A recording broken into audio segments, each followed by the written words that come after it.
all plays. Yeah. All sports, all plays.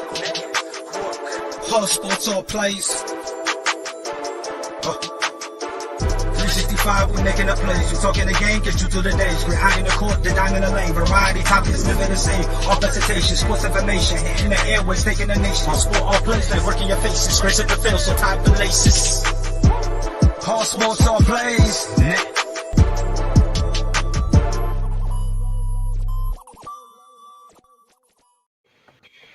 Hello, and welcome. How you guys doing this evening? My name is Chris Osborne. I'm here again with Tony Hollinsworth.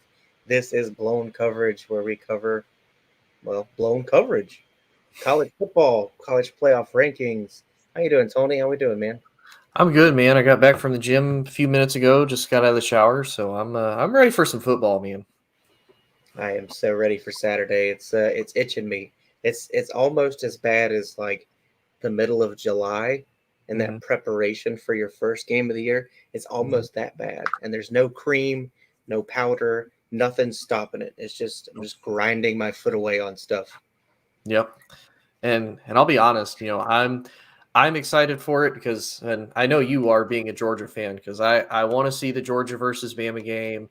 In all honesty, I think I speak for at least 49 other states when I say we're ready for Bama to just completely be out of the playoffs. I think we're all ready for that. I do too. I mean, they've hung around with, the loss to A&M is one thing, but they haven't won anything convincingly the last 2 weeks. And this Auburn game just kind of caps off how bad. They're just not a complete team. And when you get to the playoffs, you have to be either really dominant on one side of the ball or a complete team, and they're neither. Mm-hmm. So I don't know how they're going to make it work. Right. I don't see them beating Georgia. I definitely don't. But well, and I'll be honest with you too. Like you know how Michigan beat Ohio State, and I think part of the loss to Michigan State was, in Michigan's mind, they're like, we're about to have to face Ohio State. Like if we lose to the interstate rival, they're not exactly worried about that. And I think for Georgia, they're just kind of rolling, but this has been the game that they're like, no, we are going to fire on all cylinders. This is the game. We have a chance to get them out of the playoffs. And then pretty much once you get Bama out, who else do you really have to worry about if you're Georgia? Because your biggest competition, another SEC opponent, is gone. And that's right. really all you had to worry about. Yeah, I think even with a loss, I think most experts are still saying Georgia's in. Mm-hmm. But like you said, it would be very beneficial to not have to play Bama twice. Yeah. So yeah, let's get them out. And the best team that I think Georgia matches up against that I think is going to make it is Oklahoma State. They don't have a dominant defense. They have a good Big 12 defense, but I like their quarterback. Mm-hmm. Sam Spence is really good at getting out of the pocket, extending plays. He could cause trouble for us. I don't know how much, but it could be interesting. Right.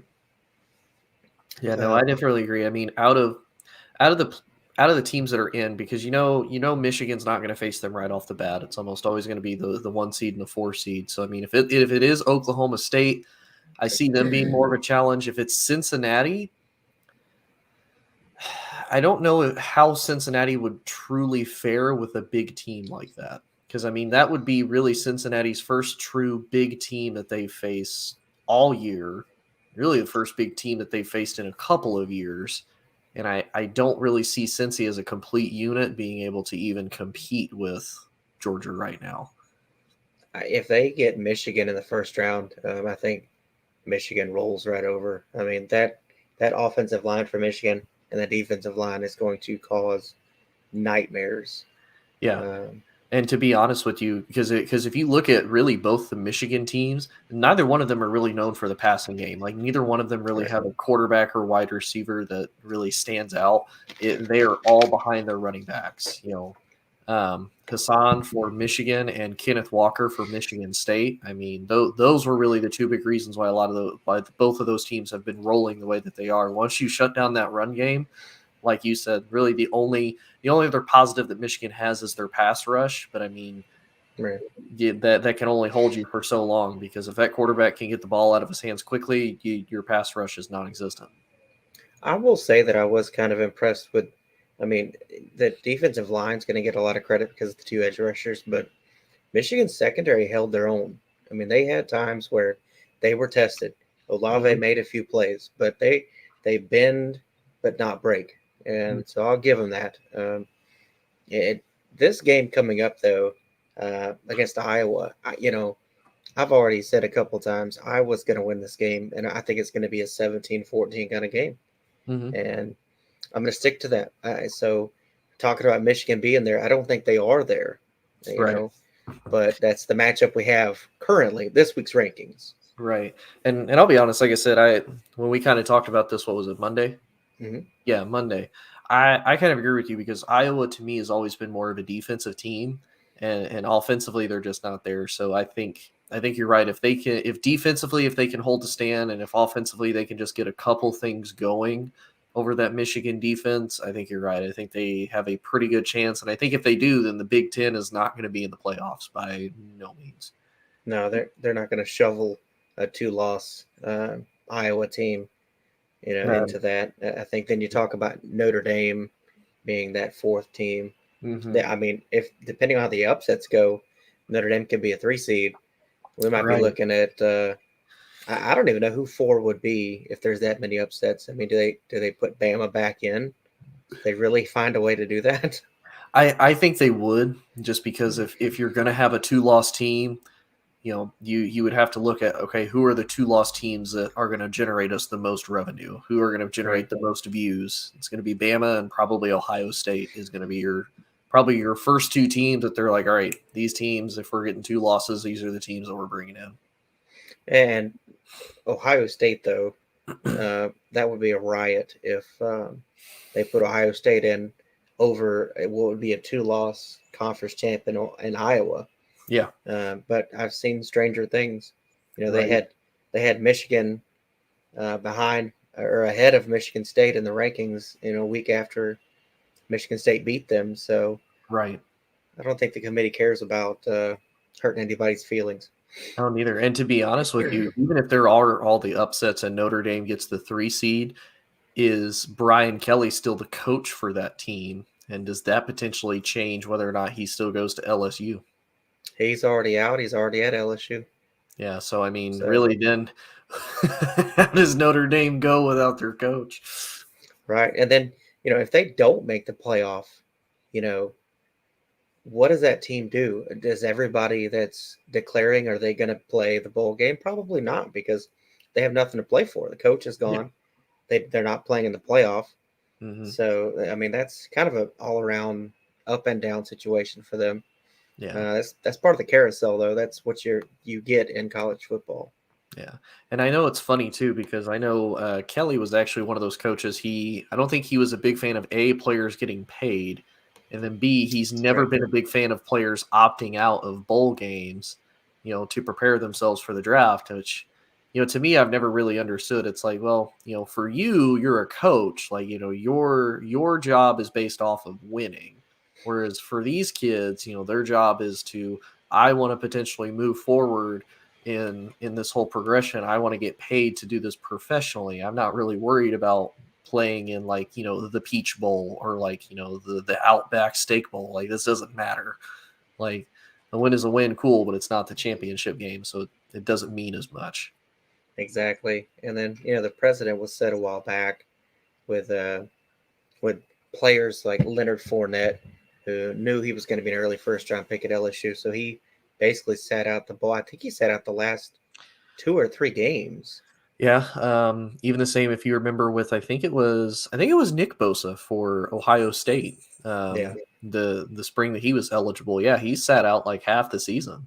I mean, he Yeah. was hurt, but he was also like, yeah, I'm not really going to come back even if I am healthy. Like, I'm done. And this is my concern with George Pickens because they have him scheduled to play against Bama. Hmm. He played very little against Georgia Tech. If he re-injures that same knee while it is healing, it could take 2 years to Hmm. get back. First of all, nobody's going to draft him Right. probably at all. And Right. if he just sits out, he's probably going to be a late second, early third round pick. Um, just because of his ability, just because of his playmaking prowess. So why put yourself into that position? Well, I'll be honest, because the way I almost look at it, I kind of look at it with like how the Jalen Smith situation was when after he got hurt at Notre Dame, and like Dallas still took a chance on him. Now that first year he came, it was like, wow, this was the kid. Dallas scored. They took a chance. It paid off for him tremendously. I think you could make that same argument, especially now as a lot of sports medicine gets progressively better for a lot of these athletes. But I would also say too, if it was one of those, if this was a game, like if Georgia already had, the SEC like locked up, like, say it was like them versus Auburn for the championship, and it doesn't really matter, Georgia is the number 1 seed regardless of what happens. Then I could say, yeah, sit him out, wait till the playoffs get started, and then go from there. For Georgia, I would say, not just because of them potentially winning the championship, but, the fact that you're going up against one of your most toughest rivals, a team that isn't exactly going to flop, even though, like we talked about, they don't have anybody that is, a playmaker on the offense. They don't have a complete and total offense that is just going to dominate you. And the same thing on the defensive side of the ball. And like you said, they're not really a complete team. This is still a game where Georgia really needs all hands on deck. And I think even if and obviously the hope is that he doesn't re-injure himself, but I think for a lot of NFL scouts, they also look at it of, okay, what is your heart and dedication for this? And, will you be there if need be? Because you also have to think about it too. A lot of the guys like him, if he's a great talent, he's going to a bad team. Like, that's unfortunately how it works, especially with the Jets, the Giants, and Eagles all having like back-to-back picks. From 6, 7, and 8. They own all 6 of those picks. So for him, if one of these bad teams is like, hey, you're our number 1 receiver, or you're our number 2 guy that we spent a first round pick on, like, are you going to be there if we need you to be? And if he doesn't show it now in college, I think that's going to potentially hurt his stock as he goes into the NFL. It definitely could. I mean, there's always different angles to look at everything. I just hope he makes the best choice for his future, because Georgia's always going to be there, after he's gone. They're going to get more receivers. He's got to look out for himself. First and foremost. And a lot of people don't understand that side of things. So they say, well, you have to come back. You have to play. No, he's got to do his best future decision. Right. And especially with Jordan. And I'll be honest with you too, even if he wanted, so say he gets like banged up, or say, he doesn't really have a good game and he's able to come back next year, there's nothing wrong with him playing 4 full years for a college. No. I mean, because you think about it, even if you're, a college kid, there are some kids it's like, okay, after my sophomore year, if I'm able to, if I'm eligible, I'm going. Like, that's not, you don't always have to do that. Like, you can play the extra year, get more time, get more experience, continue to kind of fine tune your craft. And if anything, at times that could end up lining up better for you, if you do that. Because what's one more year? You can still get paid. It's not like you're going to be, well, now I'm not going to earn any money. No, you're still going to earn money, my guy. Yeah. And who knows, you could even potentially rebound, and if your draft stock, plummet, you can resalvage that by having another good year, having another good season. Definitely so. I got some comments. That's my dad, the first 3 comments there. And then that's my wife, Fran. Oh. Good to see you guys in the chat. I appreciate y'all. Yeah, that's awesome. So, lost my train of thought. Oh, yeah. So, enough about Georgia. I'm going to stay biased and talk about somebody else. I don't want to throw all the upsets in there and be like, well, this is what it's going to look like. But, I said it Monday. I'll keep saying it.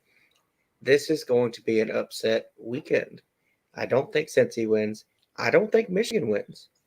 I think Oklahoma wins, or Oklahoma State, I'm sorry. And that could really reshape things, because then you look at, your for sure teams would be Georgia, probably Oklahoma State, and Notre Dame. Who would be fourth? And if you look down that list, it's going to be a 2-loss team. Yeah. And so Iowa's got to be sitting there saying, if we take care of business and Houston takes care of business, they have a chance. It could get really crazy. I mean, we're talking, that's insane. It probably will not happen, but it's possible. Well, wait a minute. Cincinnati faces Houston. Yeah, Cincinnati.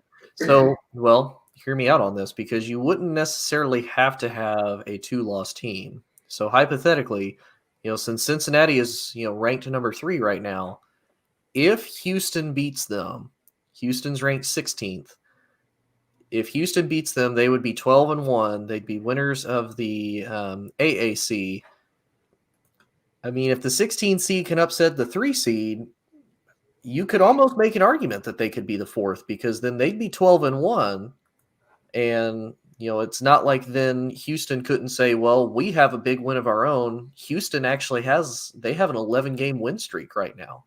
Other than they have the second longest win streak behind Cincinnati and Georgia right now. So, I mean, you could really say they've arguably played some of the best football, ever since that first game.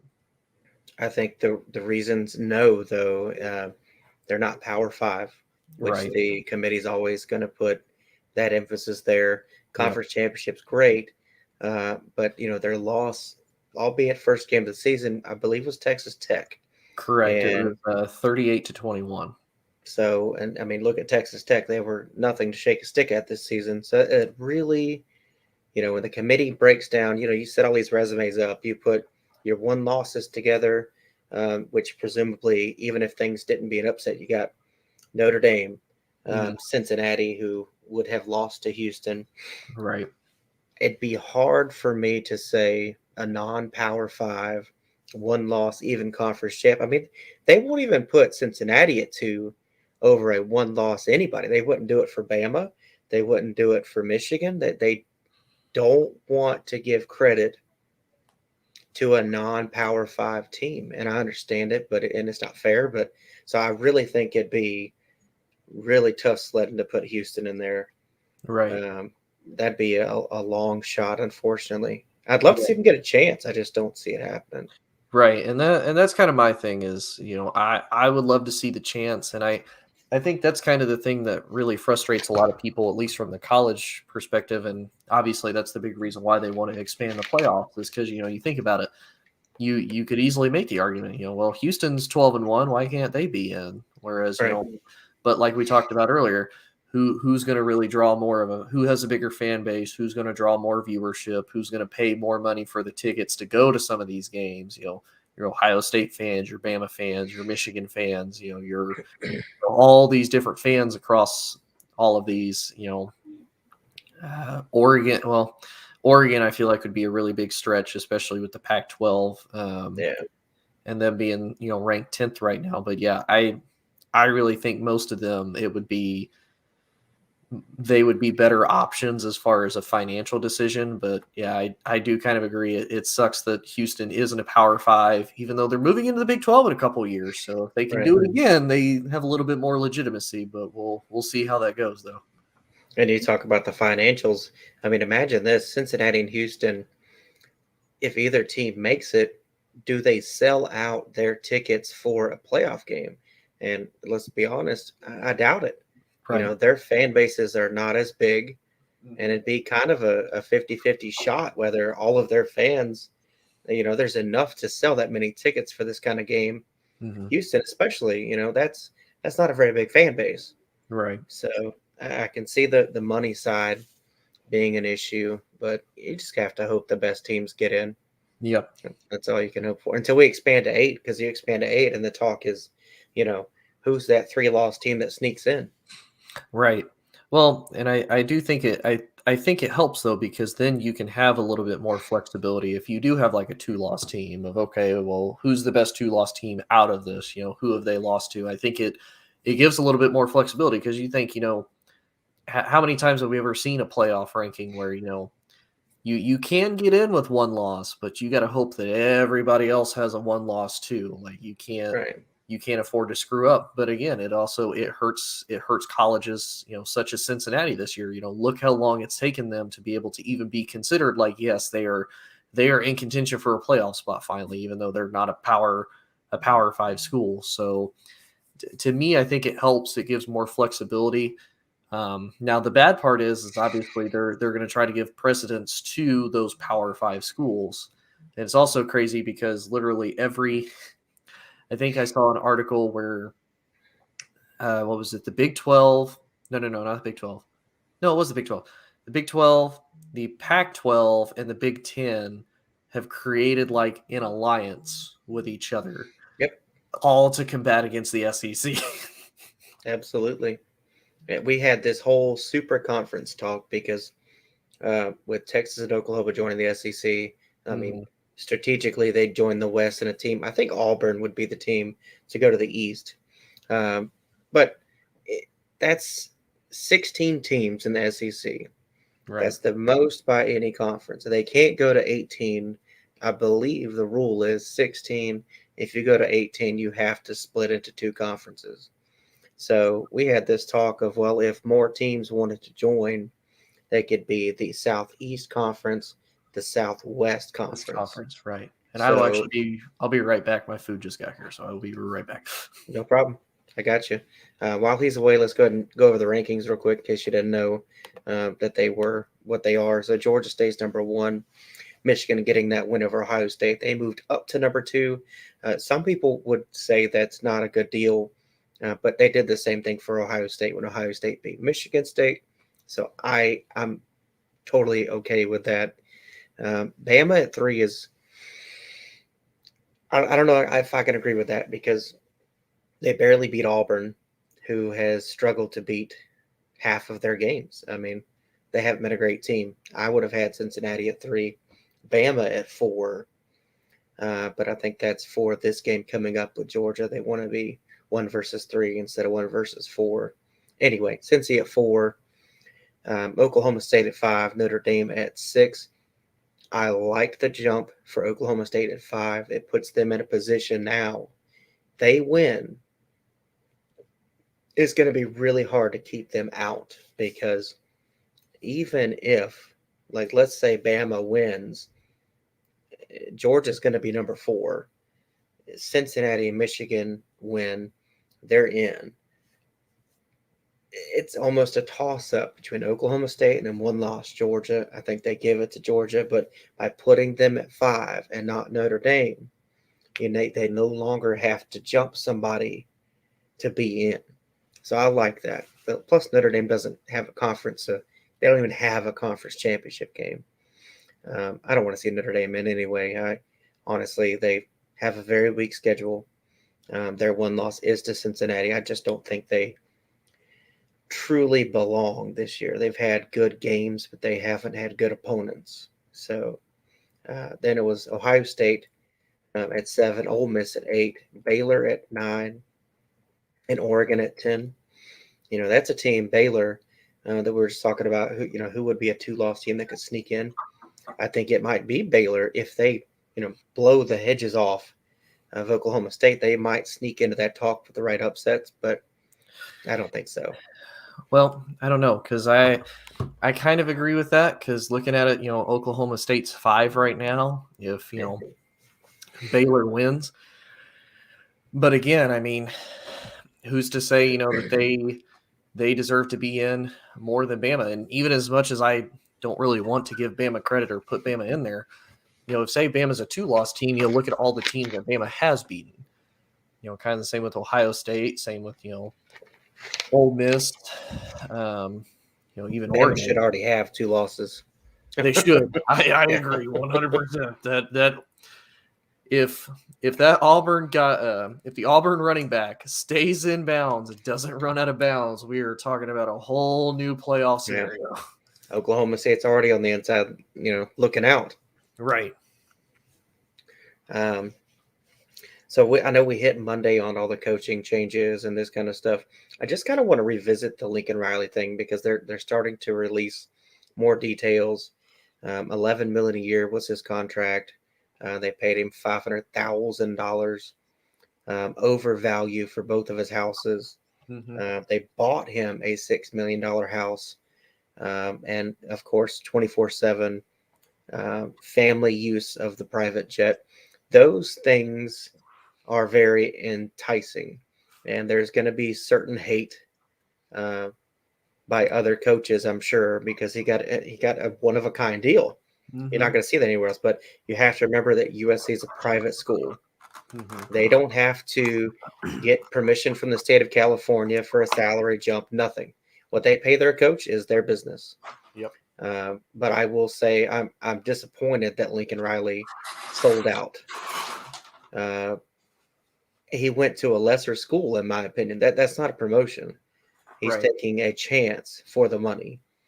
And, good for him. Congratulations. But he sold out. That's really what it comes down to for me. Right. Well, I kind of agree and I disagree. Because to me, and I don't know if I remember talking about this on the Monday show or not. To me, it's kind of like how Ryan Day took over for Urban Meyer when Urban Meyer was basically dismissed from Ohio State. Like Ryan Day kind of took the reins of what was already a successfully built program. Meyer brought in all those recruits, brought in all those kids, and Ryan Day kind of learned, hey, this is how I do things. This is how I'm supposed to run a successful college franchise. I kind of see the same thing with Lincoln from Bob Stoops. Bob Stoops had the franchise established, brought in a lot of these recruits, but now we've kind of seen it a little bit more with Ryan Day's team, whereas this is the first group of kids that Ryan Day recruited. This freshman class is all kids that he's brought in, and then kind of the same with Lincoln Riley. This past class is all kids that Lincoln brought in. So now Lincoln kind of has a chance to break away from Oklahoma, go to a place like USC that, like you said, isn't really a power school that it used to be because it's dropped off in relevancy. It hasn't really been that relevant since like Reggie Bush, Matt Leinart, which has been a few years.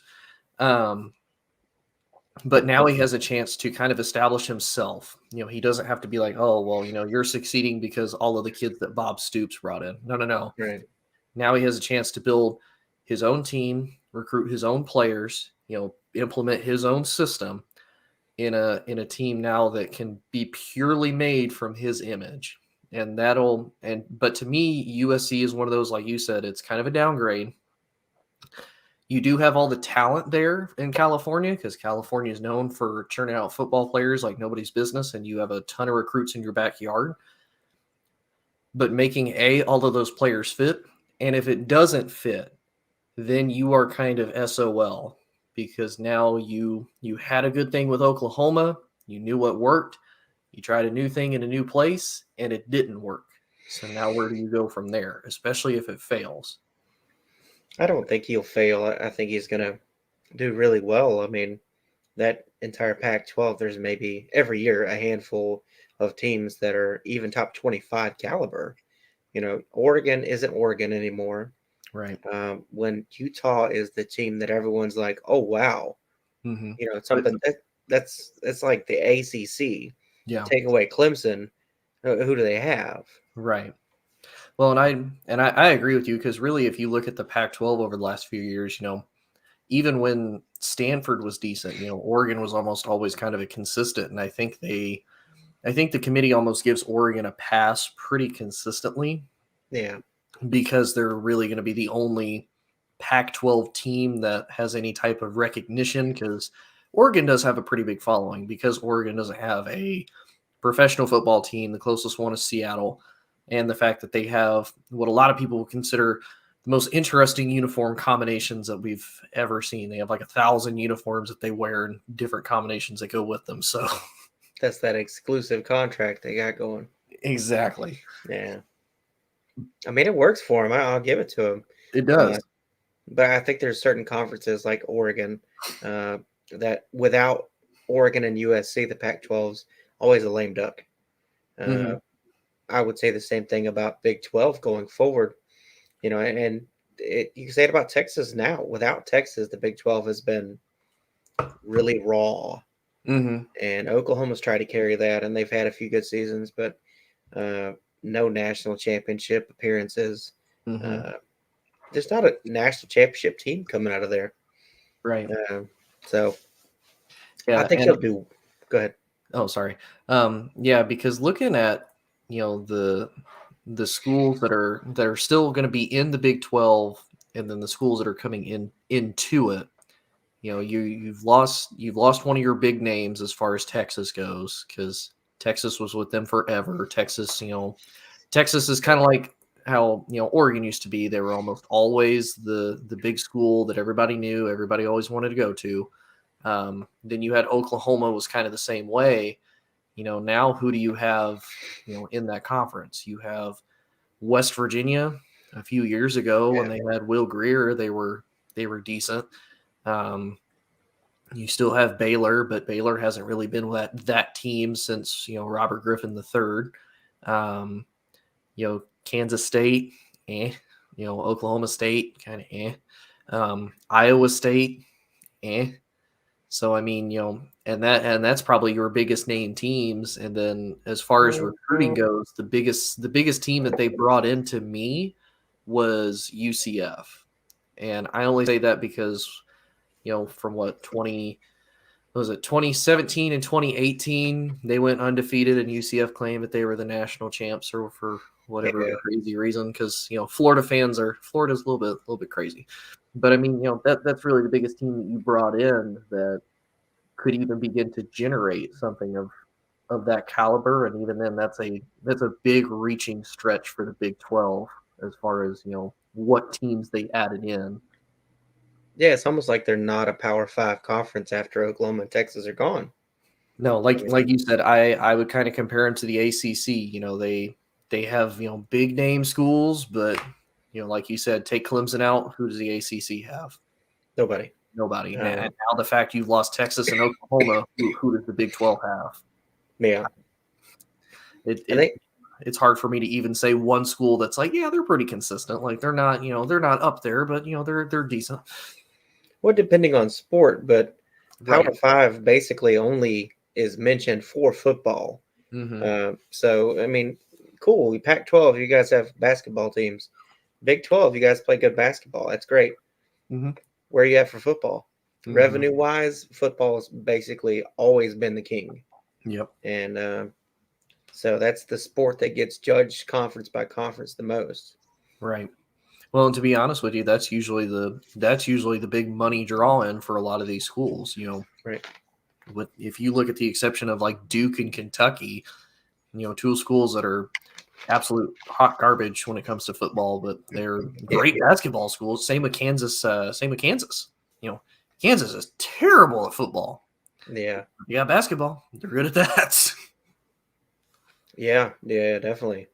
And speaking of Kansas and some of the Big 12 teams, I don't remember. I know I asked, who do you think's Oklahoma's next coach?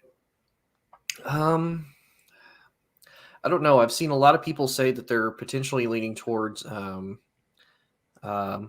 defensive coordinator for Clemson, Brent Venables. Yep, Venables. I think that's probably a good chance, and then I could potentially see Dabo Swinney also kind of moving on from there too. I think Dabo kind of like a lot like the Packers did. He just happened to strike gold twice. You happen to get Deshaun Watson, and then you got Trevor Lawrence, who were considered, two of at least the greatest college prospects that you could get at quarterback. And how do you replace them? Deshaun was great, helped him win a championship. Trevor never lost with Clemson except for 3 times, 4 times in college he lost. So I mean, how do you replace that? And especially because now you don't have those players that stand out, and you don't have these local recruits like, oh, I can go to Clemson and I can compete for a national championship. Now they're looking at if I want to compete for a championship, which a lot of times that's why they go to some of these big schools. Clemson's probably not going to be up there anymore. So I could almost see Dabo Swinney potentially wanting to say, yeah, I'm going to jump ship too. Now, would I say he's going to go to Oklahoma or somewhere like that? I don't know, because I didn't expect Brian Kelly to be going to LSU either, but surprise, surprise. or Lincoln Riley to go to USC. So really, anything's possible at this point. Yeah, both of those took me off guard, definitely. I think the biggest surprise, other than Lincoln Riley, was that Brian Kelly was even interested in a different job. I mean, he was there when Notre Dame was bad, and Notre Dame said, "You know what? We're going to stick with you no matter what," and they were loyal. Yep. And now he jumped ship. I mean, they're a one-loss team currently. I mean, they do have a chance to make it, and he won't be their coach. It's very odd. I would have waited at least until after I knew where my playoff situation was. I mean, he can't go back now. He's already been introduced at LSU. He's there. Yeah. Well, go ahead. Oh, I'm going to say this for Porter because Porter definitely, I know, wanted to talk about this tonight. He is not, and I'm not really convinced that Venables is the right coach for Oklahoma if that's who they decide. Right. They need someone with current head coaching experience, and that's not Brent Venables, but also the fieriness that Brent has on the sideline can get carried away, and I don't know that that's what you want on your sideline. I mean, Kirby scares the crap out of me sometimes because he gets into it. Yeah. But I actually would rather them stick with a Stoops. I think I said this Monday. I would really like to see Mark Stoops take that job. But if he's offered, I think he just got extended at Kentucky, though. Did he? Okay. Yep. I've been waiting for him to jump ship because he's built them. He's proven that he's a game manager. I mean, he's a good coach. I thought he would really be in it for one of these, either LSU or Oklahoma. Yeah. Kentucky coach Mark Stoops and the school agreed in principle to a contract extension that will stretch the deal out to the end of the 2027-2028 season. Yeah, he's not going anywhere. Nope. And I'll be honest, I do kind of agree. I don't know if Venables would be an actual good fit. And I say that because he's the defensive coordinator for Clemson. Tell me the last Big 12 school that has a great defense.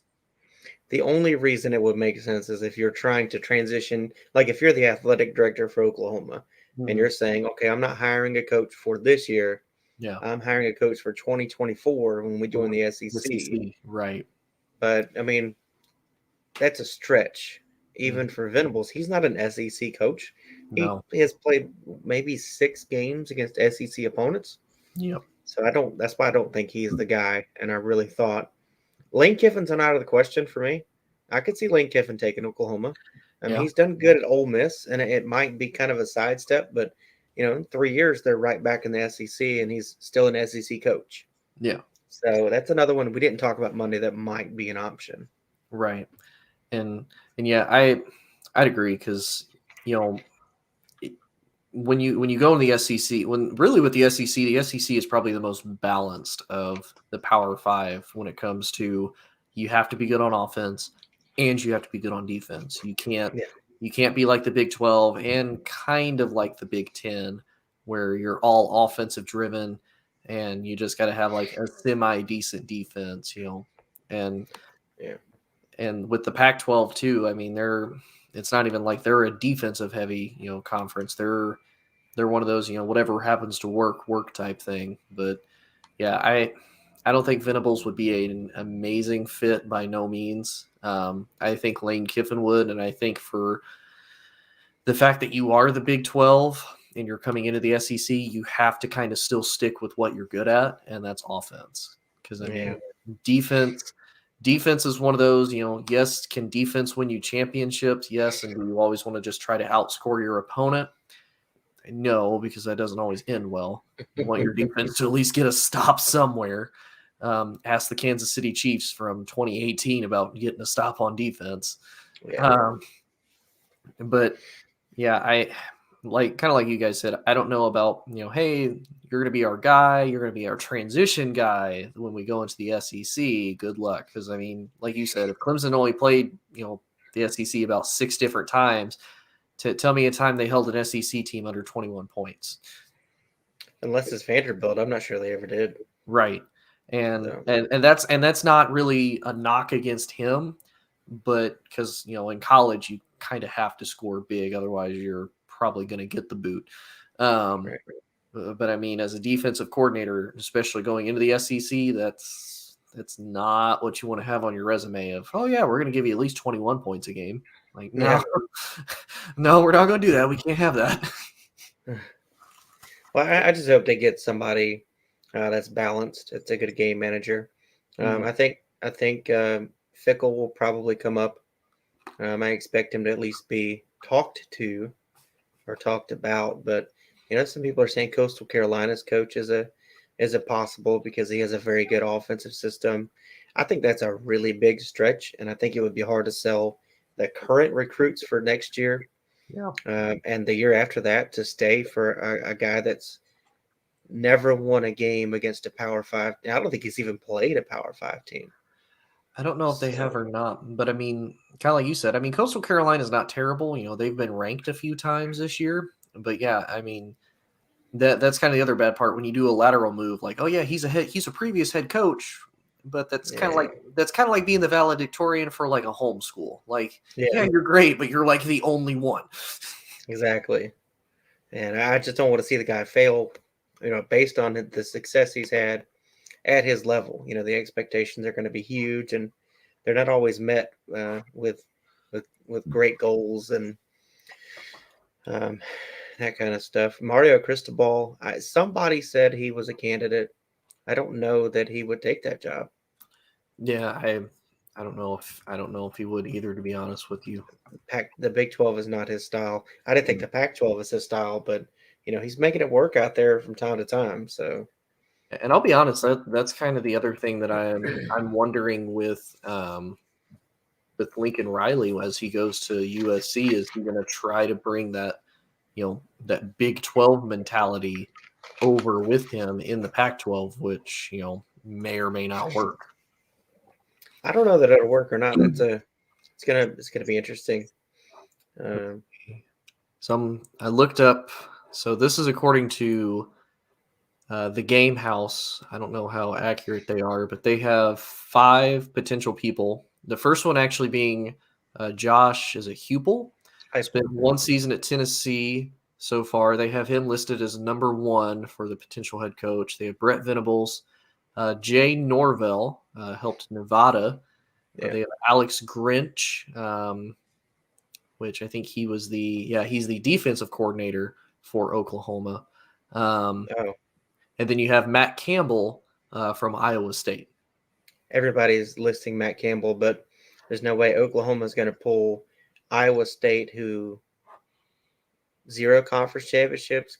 Can I confirm that? Yeah, no, that's not happening. Well, not only that, but Iowa State was one of those. They had such a high ceiling when the season first started, and that was such a big matchup between them and Iowa when they were ranked, and then it just pretty much dropped off everywhere. Now, according to the VolsWire.USA Today, they also have Shane Beamer, which is South Carolina's head coach, Matt Campbell again. They have Kalen DeBoer, Fresno State's head coach, why not a Power 5 school and not even a good Power 5 school. Luke Fickell, obviously, from Cincinnati. Or Graham Harrell, the USC offensive coordinator, which would be a little bit of a plot twist. Like, hey, we'll give you Lincoln, but we get your offensive coordinator back. Right. Well, he's going to be out of a job, so he will be looking for one. Yeah. Cliff Kingsbury for the Arizona Cardinals, the head coach of them, I don't see that because, again, if he was struggling at Arizona, like if Arizona was like 4-6 and they've really been struggling the last couple of years and it's not really looking like he's made a change. Okay, yeah, I could see that, but I don't.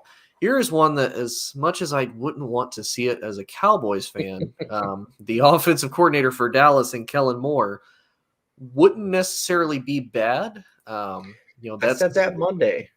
That's somebody if you want somebody that's going to be kind of an offensive guru, he was great when he played at Boise State as a quarterback. That wouldn't necessarily be bad.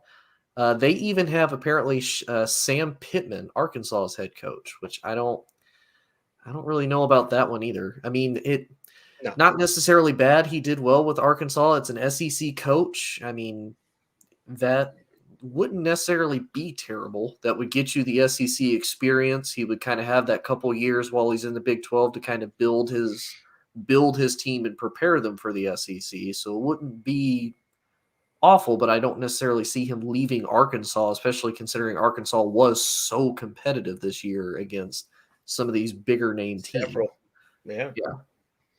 I don't see Sam Pittman on there. And I'll go back to Shane Beamer. There's no way Shane Beamer is a real candidate. No. He did great things with South Carolina this year. I'll give him that. But he's not proven that this is not – I mean, they're giving candidates for what a South Carolina job candidacy would look like. Right. And this is the biggest opening.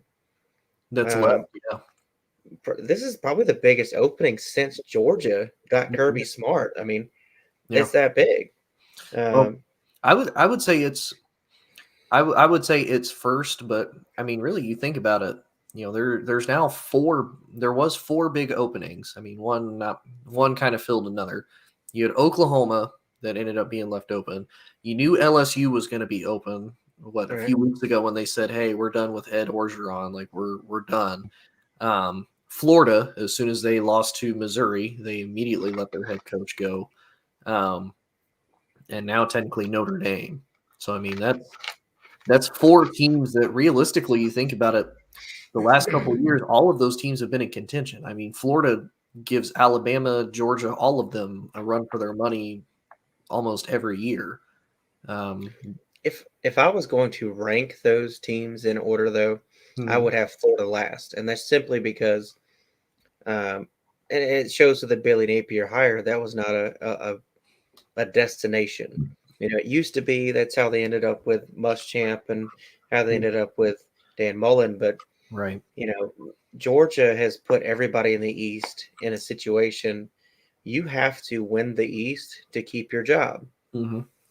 And that's going to be hard. I mean, Mullen won it last year, and he's already out. Honestly, I thought he was going to be fired leaving Jacksonville against Georgia this year, and they kept him for the game. But, you know, I don't think it's a top destination like it used to be.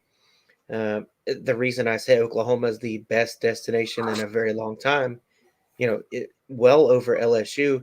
You show up at LSU right now like Brian Kelly did. He has absolutely no offense to build on for next year. Yeah. His defense is quite shaky, and the guys that are leaving aren't great. The guys coming in aren't great. He takes over Oklahoma, whoever does.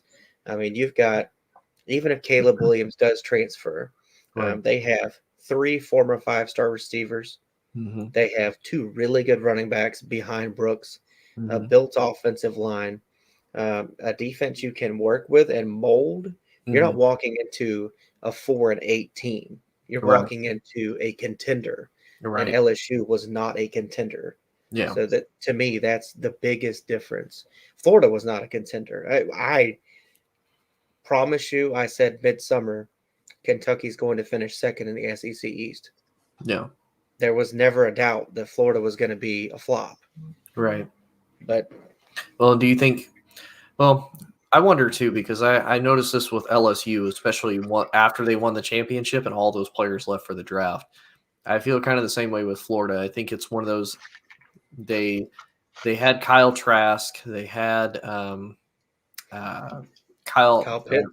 Pitts. You know, you had a lot of big name players that are 90% of the reason why you were even competitive last year. Right. And kind of the same with LSU when you had, you know, Jamar Chase, you had Justin Jefferson, you had Terrence Marshall, and of course you got Joe Burrow at the helm. So, and Clyde Edwards-Helaire. So, you know, to me, that's kind of the other crazy thing is, you know, I get the idea of a college coach, like, you know, hey, you need to keep developing the guys after this for when they leave, but it's hard to develop some of those generational talents, especially when, you know, the guys behind them. How many reps did Joe Burrow's backup quarterback get? Like 0. Like you can't, like, if I'm a head coach, you know, and I have a quarterback like Joe Burrow, like, okay, you developed him, now develop the next guy. okay, A, who the hell is my next guy, and B, how am I supposed to replace somebody like Joe Flippin' Burrow? Like I can't just do Yeah, one damn season. Like, give me a minute. right, exactly. And that next guy up mentality, it works well for the big teams, but Mhm. it doesn't work at all at places like Auburn Yeah. or Ole Miss. It doesn't exist. It's at the moment. Who do you have for that moment? hmm And Uh, I think that's what hurts a lot of college teams because you look at somebody like Bama, like once you've kind of established yourself, like you said, when you win in the moment, you've established yourself. That's when then you can have kind of a fresh band of recruits. Like, ooh, hey, they just won a championship. Like a lot of them yeah, guys are still here. We can go back for that. yeah, Whereas you look at Bama and they're like, oh yeah, I'm always going to go for a championship. So they can have like 4 or 5, 5 or 6, 5-star recruits on the bench just waiting for their time to start. Just give me that chance. yeah. And if you follow the recruiting really closely, you kind of see the trends. And since Kirby came to Georgia, all the offensive linemen that used to go to Bama, Mm-hmm. they came to Georgia instead. Yep. And I think that's very showing this season because Bama's offensive line. Mm-hmm. This is probably the worst O line they've had under Nick Saban. Yeah, ever. Uh, and with Sam Pittman going to Arkansas, they got a few guys that I thought we were going to get in the 2021 class. Mm-hmm. So you follow the recruits, you can almost follow the success. And it's very rare that Alabama has a class outside the top 5, period. It's very rare that Ohio State has a class outside the top 5. Mm-hmm. But teams like, any other team in the SEC, I mean, they're always kind of dangling between 5 and 20. Mm-hmm. There's just no reason in my mind LSU should be where they're at. They Mm-hmm. really have recruited exceptionally well for the last 4 years. Yeah. But they don't have anything to show. They have 0 quarterbacks. This many. Yep. 0 quarterbacks right now. 0 running backs. Mm-hmm. Where are these guys at? Right. I don't understand. And speaking of, I was actually about to ask the question, but I ended up getting an answer myself. According to Fox News, so we saw that Malachi Nelson actually decommitted from Oklahoma, and I kind of wondered, okay, he decommitted from where Lincoln Riley, since he left, is he going to go to USC? And sure enough, Malachi Committed. Nelson actually committed to USC, and they published this 2 hours ago, so he flipped his commitment, which I think to me is kind of one of those you were already kind of starting to see the effect. He's considered one of the best quarterbacks coming in, and he's from Los Alamitos High School in California. So I mean that's right down the road from him.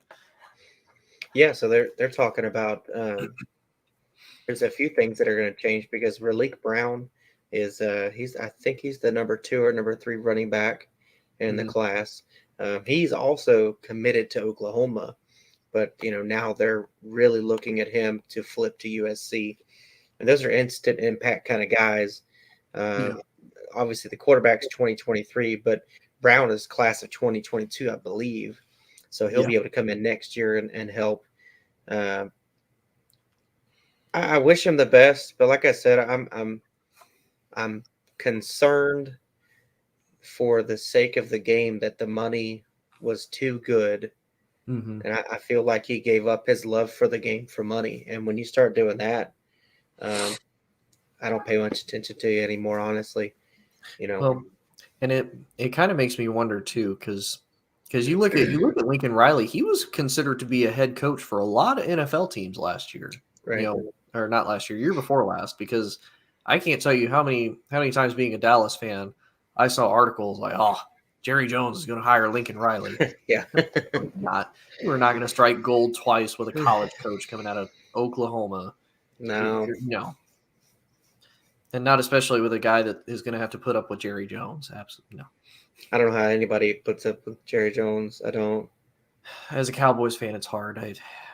I feel like I could have a beer with Jerry. I feel like I'd have a great time with Jerry. As a fan, though, Jerry, let go. Just let go. He's one of those guys that I think you'd have to block him from your phone because you'll never get anything done He'd probably send you a text every 5 minutes. He kind of remind me of that crazy attached like boyfriend/girlfriend that's like super clingy and then gets upset when you don't respond back to them. And you'd have to block them because they just wouldn't take no for an answer. You talking about the redhead from Wedding Crashers? Yes. Yes, that's Jerry Jones. Oh man. Anyway, I think we covered most of what needs to be covered. I think so. I think between Monday and now, but I think I'm in the same boat with you. I'm just excited to see this weekend. Like you said, I think there's a big possibility of a lot of upsets. I think the playoff field can change. I think with that though, if that does happen, if there's a lot of upsets and backlash, that there's going to be a lot more negative backlash towards the college playoff system, and I wonder if they maybe won't implement a expanded playoff even sooner than what they thought. If say like they do have say Georgia, Cincinnati, Oklahoma State, and Notre Dame as your top 4 teams. That's worst case scenario. And the committee, I mean, you give them a tough decision, they're going to go with the money, like you said. But if you make it clear cut and those are your 4 teams, I mean, wouldn't it be an act of Congress? Yeah, we've decided overnight we're going to go to 8 teams just so Bama, Ohio State can still play. Yeah. And I honestly, I think they would. I think they would do it mainly for the money. I think they would do it to try to make everybody happy. Like, no, they could still be in. But they have to beat Oklahoma. They have to beat Ohio State. They have to beat Bama. They can still be in, though. They're still in.